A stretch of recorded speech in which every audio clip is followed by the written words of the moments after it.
أعوذ بالله من الشيطان الرجيم بسم الله الرحمن الرحيم تلك الرسل فضلنا بعضهم على بعض منهم من كلم الله ورفع بعضهم درجات وآتينا عيسى ابن مريم البينات وأيدناه بروح القدس ولو شاء الله ما اقتتل الذين من بعدهم من بعد ما جاءتهم البينات ولكن اختلفوا فمنهم من آمن ومنهم من كفر ولو شاء الله ما اقتتلوا ولكن الله يفعل ما يريد يا أيها الذين آمنوا أنفقوا مما رزقناكم من قبل أن يأتي يوم لا بيع فيه ولا خلة ولا شفاعة والكافرون هم الظالمون الله لا إله إلا هو الحي القيوم لا تأخذه سنة ولا نوم له ما في السماوات وما في الأرض من ذا الذي يشفع عنده إلا بإذنه يعلم ما بين أيديهم وما خلفهم ولا يحيطون بشيء من علمه إلا بما شاء وسع كرسيه السماوات والأرض ولا يؤوده حفظهما وهو العلي العظيم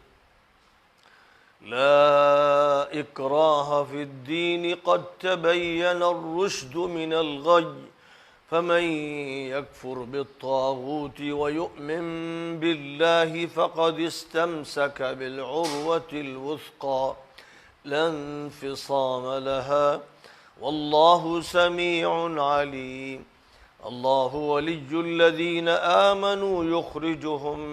من الظلمات إلى النور والذين كفروا أولياؤهم الطاغوت يخرجونهم من النور إلى الظلمات أولئك أصحاب النار هم فيها خالدون۔ پیغمبروں کے مقامات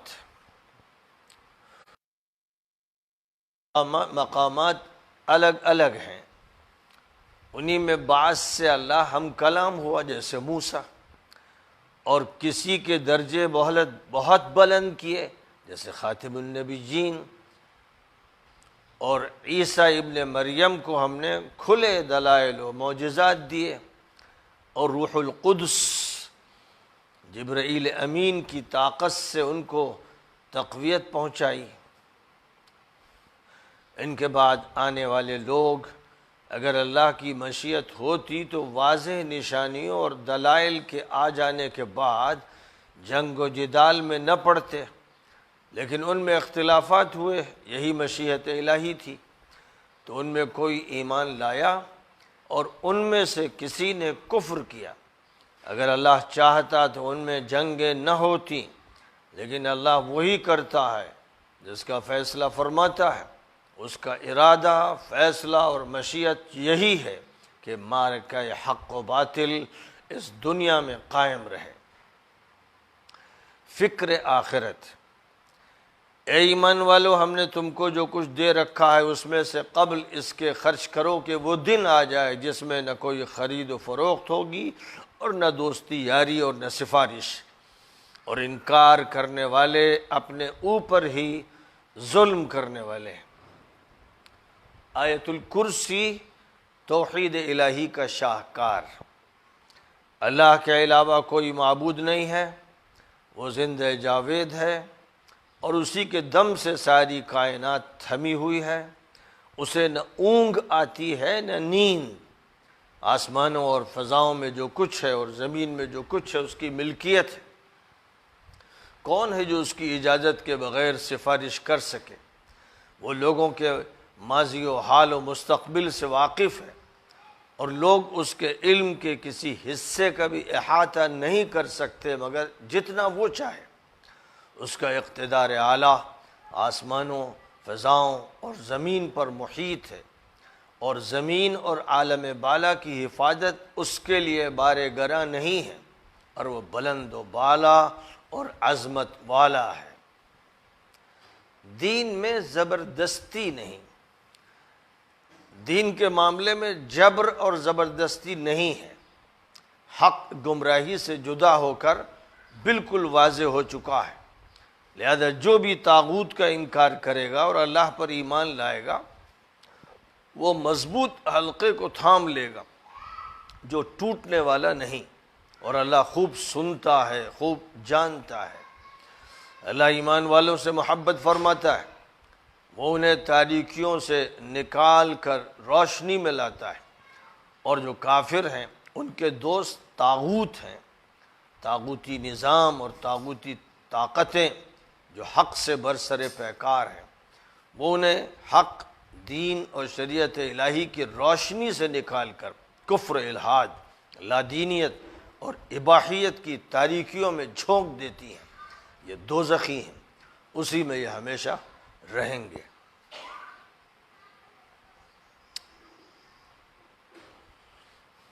سورۃ البقرہ کی آیت نمبر 253 سے آیت نمبر 257 تک چند آیات کریمہ ابھی پڑھی گئیں اور ان کا رواں ترجمہ پیش کیا گیا۔ اس سے پہلے جہاں سے فلسفہ موت و حیات کا تذکرہ فرمایا گیا تھا، اور یہ بات پوری وضاحت کے ساتھ بیان کر دی گئی تھی کہ زندگی اور موت اللہ کے ہاتھ میں ہے، نہ زندگی دینے والا اللہ کے علاوہ کوئی ہے، اور نہ موت اللہ کے علاوہ کسی کے حکم سے آتی ہے۔ موت کے اسباب ہوتے ہیں اور موت نہیں آتی، اور زندگی کے اسباب ہوتے ہیں اور زندگی نہیں ملتی۔ فیصلہ اللہ کے ہاتھ میں ہے جو قادر مطلق ہے۔ اس کی صفت ہے محیی اور اس کی صفت ہے ممیت۔ تو اللہ تعالیٰ نے اس اصول کا تذکرہ کرنے کے بعد پھر حضرت سموئیل علیہ السلام کا ذکر فرمایا تھا۔ نام کا ذکر قرآن میں نہیں ہے، لیکن جس واقعے کا ذکر ہے اس کے بارے میں تاریخ سے یہ بات معلوم ہے، اور بائبل اور اس کی شرح اور اس کی تفصیلات سے یہ بات معلوم ہے کہ وہ واقعہ حضرت سموئیل سے متعلق ہے۔ ان کی خدمت میں جب اس لیے بنی اسرائیل کا ایک وفد حاضر ہوا تھا کہ فلسطین کے ظالموں اور مشرکوں سے مقابلہ کر کے ان کو فلسطین سے بے دخل کرنا ہے اور یہ مبارک سرزمین حاصل کرنی ہے، تو اس لیے حضرت سموئیل جن کی عمر 80 سال ہو گئی تھی اور جب ان کے قوا مزمحل ہو گئے تھے، ان سے درخواست کی گئی تھی کہ کسی سپہ سالار کو، کسی بادشاہ کو ہمارے لیے مقرر کر دیجئے، اور انہوں نے جناب طالوت کو مقرر کیا تھا۔ اور پھر طالوت وہ بادشاہ تھے، وہ کمانڈر ان چیف تھے، وہ سپہ سالار اعظم تھے جنہوں نے فلسطین کے ظالموں سے، مشرکوں سے مقابلہ کیا اور زبردست فتح حاصل کی۔ اور اس فتح میں جو فتح کا صحرا تھا وہ حضرت داؤد کے سر رہا، جو اس فوج کے ایک کمانڈر تھے اور جنہوں نے مشرک فوج کے سپہ سالار اعظم جالوت کو نشانہ بنا کر مارا تھا، جس کا مارنا ایک معجزے سے کم نہیں تھا۔ اور اس کی موت کا نتیجہ یہ ہوا کہ دشمن فوج کے اوسان خطا ہو گئے، ان کی ہمت ٹوٹ گئی، ان میں بھگدڑ مچ گئی اور وہ مغلوب ہو گئے۔ ان کو شکست ہوئی۔ تو اس کا تذکرہ کرتے ہوئے اللہ تعالیٰ نے حضرت داؤد کی سپہ سالاری کا اور ان کی کامیاب فوج کشی کا ذکر کیا، اور حضرت داؤد کا تذکرہ اس حیثیت سے کیا کہ حضرت داؤد کو سب سے بڑی کامیابی ملی، اور ان کی ہی کامیابی کی وجہ سے حضرت طالوت کی فوج کو فتح حاصل ہوئی۔ حضرت داؤد کی رسالت اور نبوت کا یہاں پر ذکر نہیں ہے، لیکن قرآن پاک میں دیگر مقامات پر اس بات کا تذکرہ ہے کہ اللہ تعالیٰ نے حضرت داؤد کو نبوت اور رسالت سے سرفراز فرمایا اور ان کو زبور نامی کتاب بھی عطا فرمائی جو توحید کے نغموں سے معمور ہے، اور حضرت داؤد علیہ السلام کو ایسی دلکش عطا فرمائی کہ زبور جب وہ پڑھتے تھے تو اللہ ہی کے حکم سے پہاڑ ان کے ساتھ گنگناتے تھے اور پرندے ان کے ساتھ چہچہاتے تھے، اور حضرت داؤد کو اللہ تعالیٰ نے لوہے کی بھی صنعت عطا فرمائی۔ اب ان کا تذکرہ کرتے ہوئے اور پیچھے جو حضرت سموئیل کا بغیر نام کے تذکرہ آیا، آخری نبی حضرت محمد صلی اللہ علیہ وسلم کو مخاطب کرتے ہوئے یہ فرمایا گیا تھا کہ آپ اب رسول ہیں۔ سورۃ الاحزاب میں اس کو بیان کیا گیا کہ آپ آخری رسول ہیں، خاتم النبیین ہیں، ختم المرسلین ہیں، لیکن قرآن پاک میں ہر جگہ یہ بات نہیں کہی گئی ہے۔ آپ کی رسالت کا تذکرہ ہے، آپ کی نبوت کا تذکرہ ہے، آپ کی آفاقی دعوت کا تذکرہ ہے، آپ کی جامع شریعت کا تذکرہ ہے، اور اس بات کا تذکرہ ہے کہ اللہ تعالیٰ نے آپ کو تمام انبیاء پر فوقیت عطا فرمائی ہے، آپ کے اسراء اور معراج کے واقعے کا تذکرہ ہے، قرآن پاک میں اس کے تذکرے فرمائے گئے ہیں۔ تو اب یہاں پر جس جہاد کا بھی ذکر کیا گیا، حق و باطل کے جس معرکے کا تذکرہ کیا گیا، وہ کیوں جاری کیا گیا ہے؟ کیا مقصد ہے اللہ تعالیٰ کا کہ انسانوں کے درمیان کشمکش ہو، آویزش ہو، معرکہ ہو؟ اس کا مقصد کیا ہے؟ اللہ تعالیٰ نے قرآن پاک میں مختلف مقامات پر یہ بات ارشاد فرما دی ہے کہ اس دنیا میں شر بھی ہے اور خیر بھی ہے، اس لیے ایمان بھی ہے اور کفر بھی ہے، توحید بھی ہے اور شرک بھی ہے، اور یہ سلسلہ اس وقت سے شروع ہوا جب آدم علیہ السلام کی یعنی سب سے پہلے انسان کی تخلیق ہوئی، تو اسی وقت سے ابلیس کا وجود ہوا، اور پھر ابلیس اور آدم کی جو کشمکش جنت میں شروع ہوئی، اسی کشمکش کے لیے دنیا میں دونوں کو بھیج دیا گیا، اور یہ فرما دیا گیا کہ بعضکم لبعض عدو، تم ایک دوسرے کے دشمن رہو گے، اور ابلیس کو موقع دیا گیا قیامت تک بقا کا، اور اس کی ذریت کے وجود میں آنے کا موقع دیا گیا، اور آدم علیہ السلام کو اللہ تعالیٰ نے نسل انسانی کے وجود کا ذریعہ بنایا، انسانی آبادی کا ان کو مؤسس اور بانی بنایا، اور دوسری طرف قرآن پاک میں اس کا ذکر کیا گیا کہ ابلیس نے قسم کھائی تھی کہ ہم انسانوں سے بدلہ لے کے رہیں گے۔ اس کا مطلب یہ ہوا کہ یہ کشمکش تاریخی ہے، یہ کشمکش اس دنیا کے ساتھ اولین دور سے ربط رکھتی ہے، اور تا قیامت یہ کشمکش چلتی رہے گی۔ لہذا یہ جو کشمکش ہے کیوں ہے؟ سورہ بقرہ کے شروع میں بھی ایک بات فرمائی گئی تھی کہ انسانوں کے 3 طبقے ہیں، ایک طرف مومن ہیں، ایک طرف کافر و مشرک ہیں، اور ایک طرف منافق ہیں، اور یہ فرمایا گیا تھا کہ 3 بنیادی عقیدے ہیں، توحید ہے، رسالت ہے، آخرت ہے۔ تو اس وقت تو انسانی تاریخ کے آغاز کا تذکرہ کرتے ہوئے اور انسانوں کی قسموں کا تذکرہ کرتے ہوئے ان 3 عقائد کا تذکرہ فرمایا گیا تھا۔ یہاں پر جہاد کے تناظر میں اور معرکہ حق و باطل کے پس منظر میں پھر 3 عقائد کا ذکر کیا جا رہا ہے، ایک عقیدہ رسالت، ایک عقیدہ آخرت، ایک عقیدہ توحید۔ یہاں چونکہ تسلسل نبیوں کے ذکر کا تھا، اس لیے عقیدہ رسالت پہلے بیان کیا گیا، اور اس مقام پر سورہ بقرہ میں توحید کا عقیدہ پہلے بیان کیا گیا، پھر رسالت کا بیان کیا گیا، پھر آخرت کا بیان کیا گیا۔ یہاں رسالت کا پہلے بیان کیا گیا، پھر آخرت کا بیان کیا گیا، پھر توحید کا بیان کیا گیا،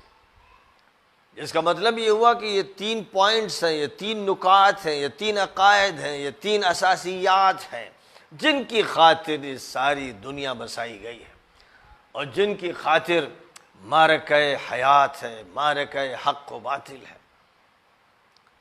اب جہاں تک رسولوں کی بات ہے، قرآن پاک کی مکی صورتوں میں خاص طور پر بڑی تفصیل کے ساتھ پیغمبروں کا، نبیوں کا تذکرہ فرمایا گیا ہے، اور ایک حدیث میں یہ بات ذکر کی گئی ہے، وہ بہت طاقتور حدیث نہیں ہے، لیکن بہرحال استشہاد کے لیے کافی ہے کہ اللہ تعالیٰ نے 1,14,000 یا 25,000 نبی بھیجے اور 313 رسول بھیجے۔ بہرحال اتنی بات تو قطعی طور پر قرآن پاک میں ذکر کی گئی ہے کہ انسانی آبادیوں میں سے کوئی بھی قابل ذکر آبادی ایسی نہیں رہی ہے جس میں کسی نبی یا پیغمبر کو نہ بھیجا گیا ہو۔ اس کی ذمہ داری اللہ تعالیٰ نے لی، جس طرح اللہ تعالیٰ نے یہ ذمہ داری لی کہ جہاں بھی انسانی آبادیاں بسائی گئیں وہاں پر پانی کا انتظام کیا گیا، کھانے کا انتظام کیا گیا، کپڑے کا انتظام کیا گیا، مکان کا انتظام کیا گیا، سب سے پہلے آکسیجن کا انتظام کیا گیا۔ انسانی زندگی کی جو ضروریات ہے مادی اعتبار سے اللہ نے مہیا کی، تو جو اللہ انسان کی مادی ضروریات مہیا کر رہا ہے وہ انسان کی روحانی ضروریات کو کیا مہیا نہیں کرے گا؟ جبکہ وہی اصل ہے، اسی کے لیے جان کی بازی لگائی جاتی ہے، مال خرچ کیا جاتا ہے، عزت داؤں پہ لگائی جاتی ہے، اصل وہ ہے۔ اس لیے اللہ تعالیٰ نے پیغمبروں کو مبعوث فرمایا، لیکن اس مقام پر جو مخاطبین ہیں ان مخاطبین کو پیش نظر رکھتے ہوئے اور ایک خاص پس منظر میں جو بنی اسرائیل کا پس منظر ہے، کیونکہ ذکر حضرت سموئیل کا ہو یا حضرت داود کا ہو یا حضرت طالوت کا ہو، یہ بنی اسرائیل ہی کی شخصیات ہے، لہذا اس لیے یہاں پر اللہ تعالیٰ نے یہ فرمایا کہ تمہارے سامنے 3 پیغمبروں کی مثالیں پیش کی جا رہی ہیں۔ یوں تو جتنے بھی پیغمبر رہے ہیں ان کی الگ الگ صلاحیتیں رہی ہیں، ان کے الگ الگ علاقے رہے ہیں، ان کے الگ الگ دور رہے ہیں، ان کی الگ الگ فضیلتیں رہی ہیں، ان کے الگ الگ مقامات رہے ہیں۔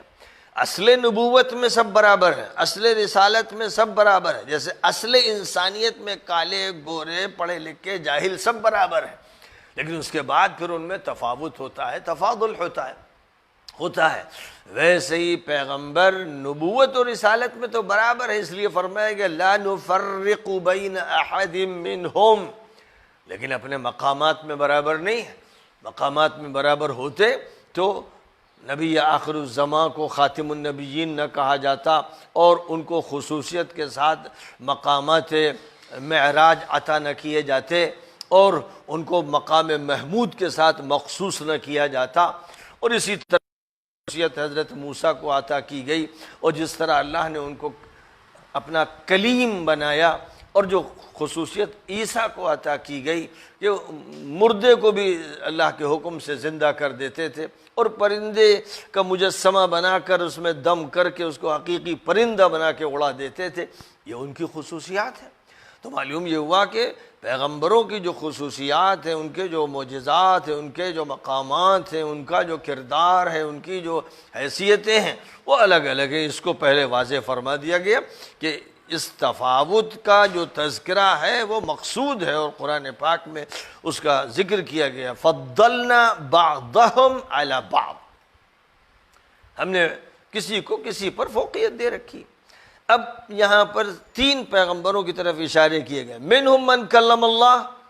وہ بھی ہیں جن سے اللہ نے کلام کیا، مراد خاص طور پر حضرت موسیٰ علیہ السلام، ورفع بعضهم درجات، ان میں سے ایسے بھی ہیں جن کو اللہ نے بہت بڑے مقامات دیے۔ اشارہ ہے حضرت محمد صلی اللہ علیہ وسلم کی طرف، اور وہ آتینا عیسی ابن مریم، یہاں حضرت عیسیٰ کا تو نام لے لیا گیا کیونکہ حضرت عیسیٰ کے بارے میں اس بات کی وضاحت کرنی تھی کہ وہ اپنے باپ کی طرف منسوب نہیں ہے، ماں کی طرف منسوب ہے، اس لیے ابن مریم کی وضاحت کی خاطر ایک بات یہ بیان کی گئی، اور دوسرے بنی اسرائیل کو یہ سنا دیا گیا کہ ان کو ہم نے ایسے معجزات عطا کیے تھے اور روح القدس جبرائیل کی ایسی مدد فراہم کی تھی کہ باوجود بنی اسرائیل کی بے انتہا دشمنیوں کے وہ ان پر غالب نہیں آ سکے۔ پھر یہ فرمایا گیا کہ ابھی جو ذکر پڑھا گیا طالوت کی جنگ کا اور داؤد کے کردار کا، تو اللہ چاہتا تو کوئی جنگ نہ ہوتی۔ اللہ کی مشیت اگر یہ ہوتی کہ جیسے فرشتے ہیں ویسے ہی انسان بھی ہوں، فرشتے آپس میں نہیں لڑتے، فرشتے کوئی بحث نہیں کرتے، تو میں نہیں کرتے، فرشتوں کے درمیان کوئی نزاع نہیں ہوتا، وہ معصوم ہے۔ اللہ چاہتا تو انسانوں کو بھی ایسے ہی بنا دیتا،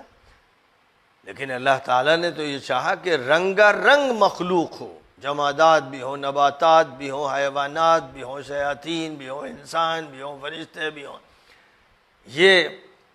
رنگا رنگی اللہ کے نظام میں مطلوب تھی، اللہ یہ چاہتا تھا کہ اس کی قدرت کے جلوے ہر پہلو سے نظر آئیں۔ تو اگر چاہتا اللہ تو کوئی قتل و قتال کی واردات نہ ہوتی اور دلائل کافی ہوتے، لیکن اللہ کی مشیت یہ ہوئی کہ دنیا میں نمونے سامنے آئیں قربانیوں کے، شہادتوں کے، دفاع کے، مقابلے کے، لوگ دیکھیں انسانوں کی فداکاریوں کو، جانثاریوں کو، حق پرستوں کو بھی دیکھیں اور باطل پرستوں کو، یہ لوگوں کے سامنے حقائق آئیں اور ان حقائق کو سمجھتے ہوئے وہ کسی بھی حلقے سے وابستہ ہوں۔ پیغمبروں کا اس مختصر سے تذکرے کے بعد ایک اشارہ یہاں پر فرمایا گیا ہے تاکہ یہ بتا دیا جائے کہ ایک مسئلہ ہے جس کا تعلق رسالت و نبوت سے، دوسرا مسئلہ جو ہے اس کا تعلق آخرت سے۔ آخرت دار الجزا ہے، دنیا دار العمل ہے، اور جو بھی عمل یہاں کیا جائے گا اس عمل کا نتیجہ وہاں سامنے آئے گا، وہاں صرف اللہ کی قدرت ظاہر ہوگی اور اللہ کے اقتدار کو اپنی آنکھوں سے سب دیکھ لیں گے۔ وہاں یاد رکھا جائے کہ نہ کوئی فدیہ چلے گا، نہ سفارش چلے گی، نہ قرابت داری چلے گی، نہ دوستی یاری چلے گی۔ یہ بات اس لیے واضح کر دی گئی کہ بنی اسرائیل نے اپنی بخشش کے لیے نظریات گڑھ لیے تھے۔ ان کا یہ کہنا تھا کہ فدیہ ادا کر کے چھٹی پا جائیں گے، یہودیوں کا کہنا تھا کہ سزا اگر ملے گی بھی تو چند دن کی ہوگی، عیسائیوں کا یہ کہنا تھا کہ اللہ نے اپنے بیٹے عیسیٰ کو سولی پر چڑھا کر ہم سب کو کفارہ ان کا دے کر بخش دیا ہے۔ اسی طرح یہودیوں اور عیسائیوں کے ہاں مختلف نظریات فدیے کے سلسلے میں اور سفارش کے سلسلے میں تھے۔ یہودیوں کے ہاں یہ نظریہ تھا کہ جہنم کے دروازے پر ابراہیم کھڑے ہوں گے، اگر فرشتے کسی یہودی کو جہنم میں لے جا رہے ہوں گے تو وہ ڈانٹ پھٹکار کے بھگا دیں گے کہ یہ میرا بیٹا، کہاں لے جا رہا ہے تو اس کو۔ یہ نظریات گڑھے جاتے ہیں۔ آپ جانتے ہیں کہ امت مسلمہ میں بھی اسی طرح کے نظریات گڑھے گئے۔ حضور نے فرمایا تھا کہ تم بھی وہ حرکتیں کر کے رہو گے جو یہودیوں اور عیسائیوں نے کی۔ تو لوگوں نے یہاں پر انہوں نے نبیوں کو اپنا سفارشی بنایا تھا اور نبیوں کے ساتھ یہ تصورات قائم کیے تھے۔ اب نبی تو کوئی آنے والا نہیں تھا، تو اس امت کے یہودیوں نے اور عیسائیوں نے یہ تصورات قائم کر لیے کہ اولیاء بخشوا دیں گے، بزرگ بخشوا دیں گے، پیر صاحب بخشوا دیں گے، اور فلاں آستانے اور فلاں ڈیوڑی اور فلاں مقام پر جانے سے بخشش ہو جائے گی۔ انہوں نے بھی خدا گڑھ لیے، انہوں نے خدا بنائے تھے، انہوں نے خدا بنائے، انہوں نے نئی شریعت گڑھی تھی، انہوں نے نئی شریعت گڑھی، رسمیں گڑھ لیں، رواجات گڑھ لیے، اور اپنے یہاں کی جو رائج چیزیں تھیں ان کو دین میں داخل کر لیا۔ یہ تماشا قومیں کرتی ہیں اور ماضی کی قوموں نے یہ تماشے کیے تھے۔ مسلمان بھی جب ان کے نقش قدم پر چلے، سنت کو چھوڑ دیا، قرآن کو چھوڑ دیا، اور رسموں میں اور رواجوں میں اور پیری مریدی کے چکروں میں اور اسی طرح قبر پرستی میں اور آستانہ پرستی میں جب مبتلا ہوئے، تو اسی طرح شرک ان کے اندر بھی آ گیا، جیسے اسماعیل کی اولاد میں آ گیا تھا، اور جیسے اسحاق کی اولاد میں آ گیا تھا، اور جیسے اسرائیل کی اولاد میں آ گیا تھا، جیسے ان کے ہاں شرک آیا، ان کے ہاں غلط نظریات آئے، انہوں نے ایک نیا دین گڑھ لیا، ان سب کی نفی کی جا رہی ہے۔ سن لیں سب لوگ، وہ بھی سن لیں جو یہ کہتے ہیں کہ ابراہیم بخشوا دیں گے، وہ بھی سن لیں جو کہتے ہیں کہ عیسیٰ بخشوا دیں گے، ان سب کے بارے میں قرآن میں جا بجا وضاحت سے بیان کیا گیا ہے۔ تو جب ابراہیم کو اور عیسیٰ کو یہ مقام حاصل نہیں ہے تو جو یہ سمجھتے ہیں کہ خواجہ غریب نواز بخشوا دیں گے، خواجہ نظام الدین بخشوا دیں گے، اور داتا گنج بخشوا دیں گے، اور شاہ مینا کی حاضری بخشوا دے گی، جو ان خرافات میں مبتلا ہیں، ان کو قرآن صاف کہہ رہا ہے کہ سن لو ایمان والو، جو بھی ہم نے تم کو دے رکھا ہے اس میں سے ابھی خرچ کرو، جو بھی خرچ کرنا ہے، صدقہ کرنا ہے، خیرات کرنا ہے، زکوٰۃ دینا ہے، قبل اس کے کہ وہ دن آ جائے جس میں خرید فروخت نہیں ہوگی، دوستی نہیں چلے گی، سفارش نہیں قبول کی جائے گی۔ ہاں اللہ چاہے گا، فیصلہ اللہ کے ہاتھ میں ہوگا، کوئی بچولا نہیں ہوگا، کوئی میڈیٹر نہیں ہوگا، وہ بھی فیصلہ ہوگا اللہ کی طرف سے ہوگا۔ اور یہاں بھی یہ حکم ہے کہ دعا اللہ سے مانگو، رشتہ اللہ کے ساتھ قائم کرو، توکل اللہ پہ کرو، توحید اللہ کی تسلیم کرو، یہاں یہ حکم دیا گیا ہے اور نتیجہ بتا دیا گیا۔ اب اس کے بعد جو موضوع ہے توحید کا، وہ اس مقام پر ایک آیت کریمہ کے ذریعے سے، جس کو آیت الکرسی کہتے ہیں، اتنے زبردست پرشوکت اور جاہ و جلال اور پرکشش انداز میں پیش کیا گیا ہے،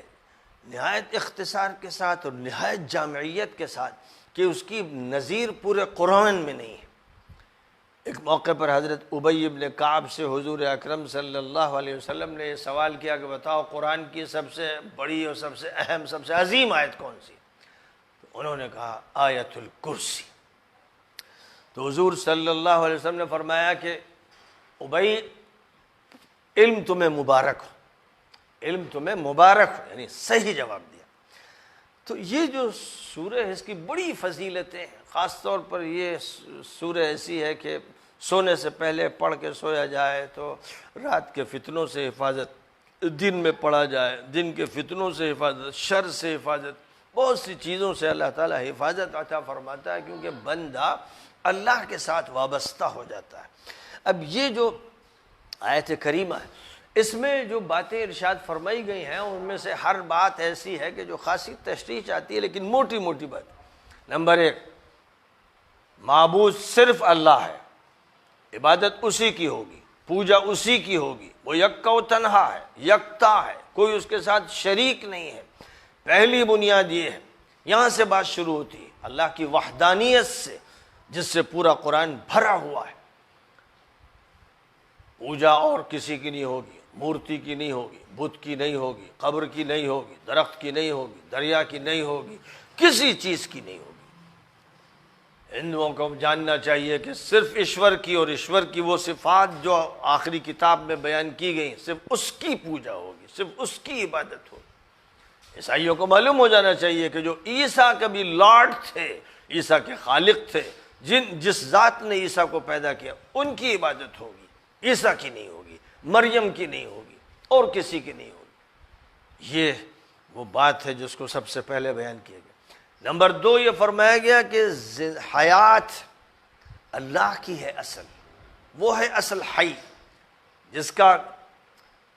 کوئی سابق نہیں اور جس کے بعد کوئی لاحق نہیں، وہ اول ہے، اس سے پہلے کوئی اول نہیں، وہ آخر ہے، اس کے بعد کوئی آخر نہیں، وہ ازلی ہے، وہ ابدی ہے، وہ دائمی ہے، اس کی حیات اصل حیات ہے۔ نمبر تین، وہ قیوم ہے، یعنی جو بھی چیز دنیا میں چل رہی ہے، قائم ہے، موجود ہے اور ایک نظام سے وابستہ ہے، وہ بحکم الہی وابستہ ہے۔ سورج کی گردش، زمین کی گردش، چاند کی گردش، کہکشائیں، ستارے اور سیارے اور سمندر اور دریائیں اور اس فضائے بسیط میں جو کچھ بھی ہے، یہ سب اللہ کے نظام کی وجہ سے اور قدرت کی وجہ سے قائم ہے۔ اس کا قیام جو ہے، اس کا بقا جو ہے، اس کی جو سلامتی ہے، اس کا جو ثبات ہے، وہ بحکم الہی ہے۔ یہ ہے صفت قیوم۔ چوتھی بات یہ فرمائی گئی ہے کہ خدا تعالی غفلت سے بالا تر ہے، اسے نیند نہیں آتی ہے، اسے اونگ نہیں آتی ہے۔ نیند ویند اور اونگ پونگ یہ مخلوق کی صفت ہے، کمزور کی صفت ہے، عاجز کی صفت ہے اور تھک جانے والی کی صفت ہے۔ یہ اس کی صفت ہے جو ذرا سا کام کرتا ہے تو اس کے اعصاب میں تناؤ پیدا ہو جاتا ہے تو اسے راحت کی ضرورت ہے۔ وہ تو نور السماوات والارض ہے، وہ قادر مطلق ہے، اس کا سونے سے کیا کام؟ وہ تو اگر 1 منٹ کے لیے غافل ہو جائے تو دنیا کا کتنا بڑا حصہ درہم برہم ہو جائے۔ تو اس کو انسان پر قیاس کرنا ہی جائز نہیں ہے۔ تو ذات والا صفات ایسی ہے جو انسان کے تصور سے بالا تر ہے، تو اس کا نیند سے، اونگ سے، غفلت سے کوئی تعلق نہیں۔ پانچویں بات یہ ارشاد فرمائی گئی ہے کہ وہ مالک ہے، کیونکہ وہ خالق ہے اس لیے وہ مالک ہے۔ آسمانوں میں، فضاؤں میں، زمین میں، اس کی تہوں میں جتنی بھی چیزیں جہاں بھی ہیں اس کائنات میں، وہ اللہ کی ملکیت ہیں۔ صرف ایسا نہیں کہ اللہ متولی ہے، صرف ایسا نہیں کہ اللہ میاں کا انتخاب ہو گیا ہے ڈیموکریٹک سسٹم سے اور ان کو خدا بنا دیا گیا ہے۔ اللہ خالق بھی ہے اور مالک بھی ہے۔ چھٹی بات یہ فرمائی گئی ہے کہ اللہ کے ہاں کوئی بھی بیچ کا شخص نہیں ہے، کوئی اس کا سیکریٹری یا کوئی اس کا مقرب ایسا کہ جس کی بات چلتی ہو اور اس کو ماننا پڑتی ہو، جس کے لیے کوئی سفارش کر دے اس کو قبول کرنا پڑے، کوئی نہیں، کوئی نہیں۔ یہاں تک کہ سید الرسل حضرت محمد مصطفیٰ صلی اللہ علیہ وسلم بھی سفارش اس وقت تک نہیں کر سکیں گے جب تک کہ قیامت میں سجدہ طویل کرنے کے بعد اللہ کی طرف سے یہ حکم ہوگا کہ محمد سر اٹھاؤ، مانگو، تمہاری مانگ اب پوری کی جائے گی، وہ سفارش کرو۔ جب اللہ کی اجازت ہوگی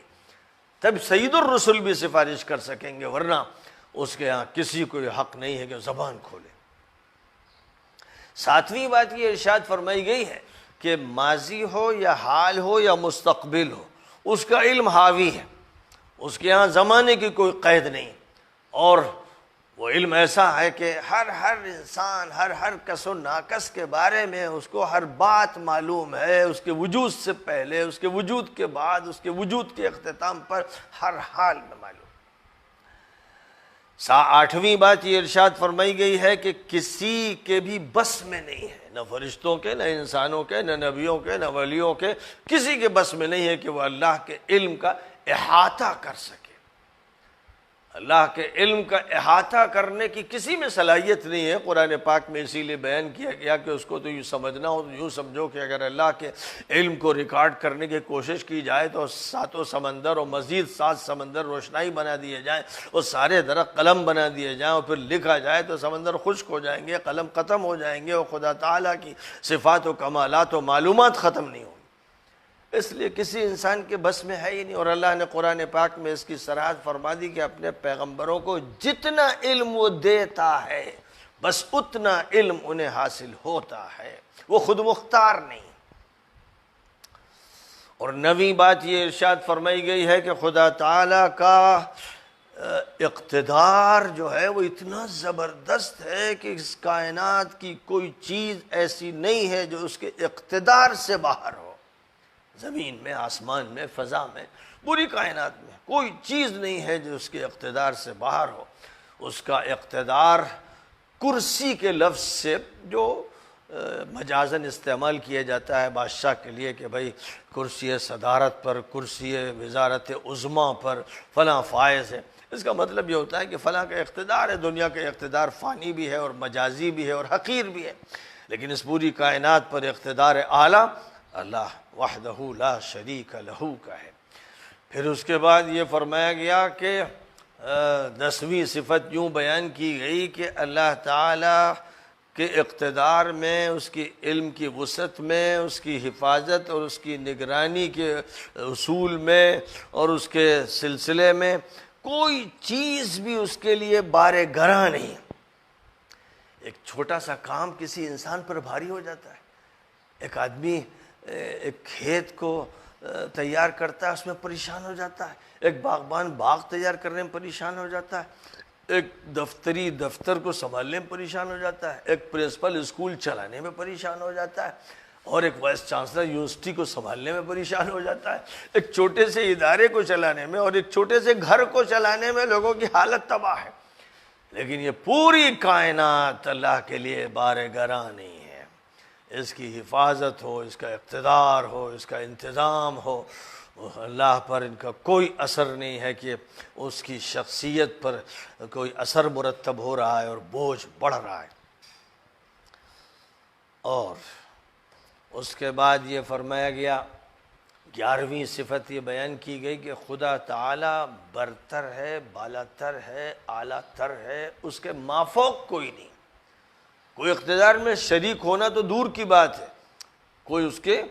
اوپر حیثیت نہیں رکھتا ہے، وہ بلند و بالا ہے، عظمت اور علو اسی کی شان ہے۔ اور پھر اس کے بعد 12ویں صفت یہ بیان کی گئی ہے کہ وہ بہت عظیم ہے، وہ بڑا جلال رکھتا ہے، اس کی بڑی کبریائی ہے، اس کی عظمت کے سامنے سب حقیر ہیں۔ یہ خدا تعالیٰ کی صفات کا ایک نقشہ ہے۔ آیت الکرسی کے اندر 12 جو صفات بیان کی گئی، ان میں ہر صفت پر ایک جلد کتاب کی تیار ہو جائے گی، اور لکھا گیا ہے، لکھنے والوں نے لکھا ہے۔ تو مختصر سی آیت کریمہ ہے، لیکن معنی کا ایک سمندر ہے۔ اب اس کے بعد یہ جو 3 عقائد ہیں، اور ان عقائد کا جو تذکرہ فرمایا گیا جہاد کے اور معرکے کے پس منظر میں، اس سے ذہن میں ایک خدشہ پیدا ہو سکتا ہے، ایک اشکال پیدا ہو سکتا ہے، غلط فہمی ہو سکتی ہے کہ اس کا مطلب اسلام جبر اور قہر کے ذریعے غالب آنا چاہتا ہے۔ اس لیے صاف اعلان کر دیا گیا کہ اسلام جبر و قہر کا قائل نہیں۔ اسلام دعوت کے اصول پر عمل کرتا ہے، اسلام دلیل استعمال کرتا ہے، اسلام اپنے لوگوں کو جب مخاطب کرتا ہے تو منطقی بنیادوں پر، یعنی صحیح منطق کی بنیاد پر مخاطب کرتا ہے، وہ حجت پیش کرتا ہے، حکمت سے بات کرتا ہے، اور دل و دماغ کو موہنے کی کوشش کرتا ہے تاکہ انسان پورے اطمینان کے ساتھ حق کو قبول کرے۔ اس لیے اسلام میں داخلے کی خاطر کوئی جبر و قہر جائز ہی نہیں۔ اگر کہیں کسی فوج نے فوج کشی کی اور لوگوں پر ظلم و زیادتی کی تو اس کا اسلام سے تعلق نہیں، اس کی اسلام کی طرف نسبت صحیح نہیں۔ فرما دیا گیا کہ دلائل اللہ نے واضح کر دیے ہیں، اور دین میں داخلے کے لیے کوئی جبر، کوئی اکراہ نہیں۔ یہاں سے یہ بھی غلط فہمی نہ پیدا ہو کہ پھر دین میں کوئی جو داخل ہو جائے تو اس پر کوئی بھی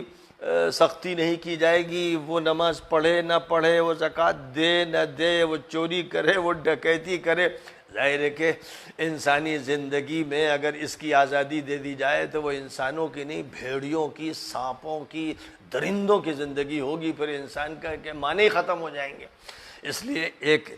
تمدنی زندگی کے حدود ہیں، اس کے کچھ اصول ہیں، پوری دنیا میں مانے جاتے ہیں۔ وہ لوگ بھی جو اسلام کو نہیں مانتے وہ بھی ان پر عمل کرتے ہیں کہ